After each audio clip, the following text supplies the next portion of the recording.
Center Director Professor Dr. D.K. Goswami Dangoria, সম্মানীয় বিধায়ক তৰংগ গগৈ ডাঙৰীয়া, আমাৰ মেডিকেল কলেজৰ অধ্যাপক অধ্যাপিকাসকল আৰু আমাৰ উপস্থিত সুধীবৃন্দ।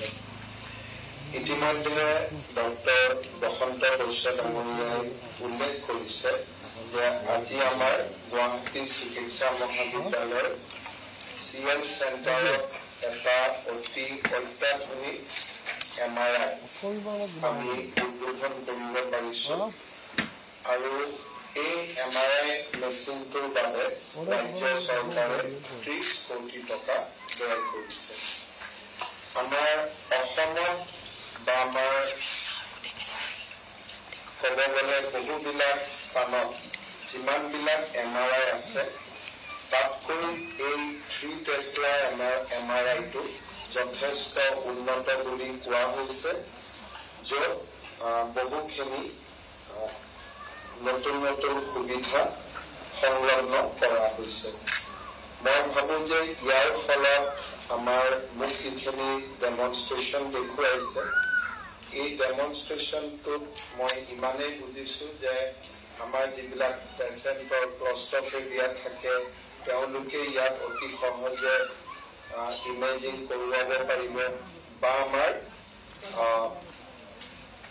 যিখিনি ইমেজিঙৰ সময়ত তেওঁলোকে চাই থাকিব পাৰিব আৰু ইয়াতে যিবিলাক সুবিধা সন্নিৱিষ্ট কৰা হৈছে তাৰ ফলত বিশেষকৈ নিউৰলজিকেল যিবিলাক MRI কৰা হয় তাত আমি বহুত ভিতৰত গৈ ইয়াৰ ৰিজাল্ট আমি ল'ব পাৰিম, যিটো সাধাৰণ MRI আমি নাপাওঁগৈ। সেইফালৰ পৰা আজি আমাৰ বাবে এটা অতি আনন্দৰ দিন আৰু মই ভাবোঁ যে ই ৰোগীসকলকো সহায় কৰিব আৰু আমাৰ চিকিৎসকসকলকো সহায় কৰিব।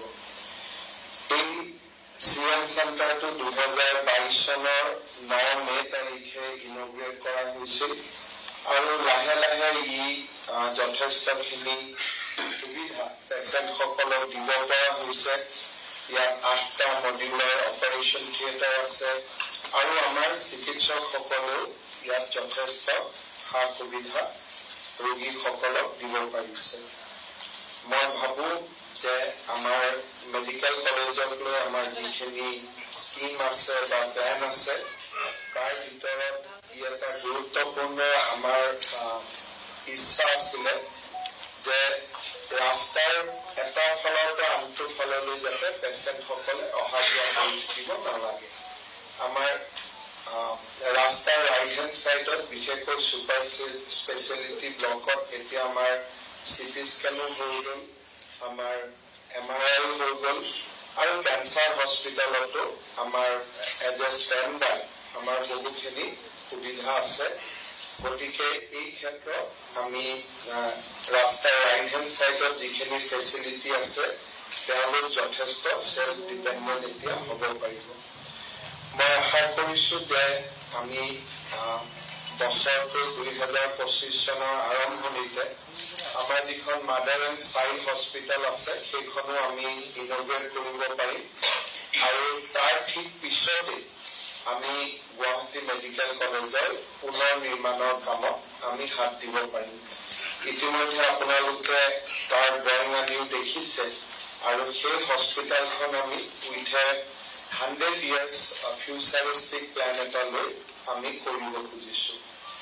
এই সময়খিনিৰ ভিতৰতে আমাৰ প্ৰাগজ্যোতিষ মেডিকেল কলেজো আমি আৰম্ভ কৰাৰ বাবে ইতিমধ্যে সকলো কাম আগুৱাই লৈ গৈছোঁ।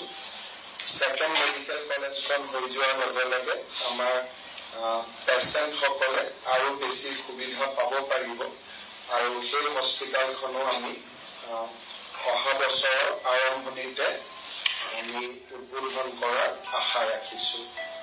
মোৰ এটা ৰিকুৱেষ্ট হ'ব যে যিহেতু কাৰ্ডিঅলজি আৰু নিউৰলজি বা নিউৰ চাৰ্জাৰীৰ কাৰণে আমি এই চেণ্টাৰটো কৰিছিলোঁ, গতিকে আমি ইয়াতে পেচেণ্টক কেনেকৈ 360 ডিগ্ৰী সকলো সুবিধা দিব পাৰোঁ। টান নিউৰ চাৰ্জাৰীও আমি কেনেকৈ আৰু যিকোনো ধৰণৰ কাৰ্ডিঅলজি ৰিলেটেড প্ৰচিডিউৰ আমি কৰিব পাৰোঁ তাৰ কাৰণে আমি প্ৰচেষ্টা কৰিব লাগে ৰাতি গধূলি যাতে নাৰ্ছিং কেয়াৰটো আৰু ভাল হয় তাৰ কাৰণে আমি চেষ্টা কৰিব লাগে আৰু মই ভাবোঁ যে আমি এনেধৰণে কাম কৰি গৈ থাকিলে আমি পেচেণ্টসকলক যথেষ্ট সুবিধা দিব পাৰিম আজিৰ এই সুন্দৰ দিনটো পুনৰ এবাৰ মই গুৱাহাটী মেডিকেল কলেজৰ আটাইকে অভিনন্দন জনাই মই মোৰ বক্তব্য সামৰণি মাৰিছোঁ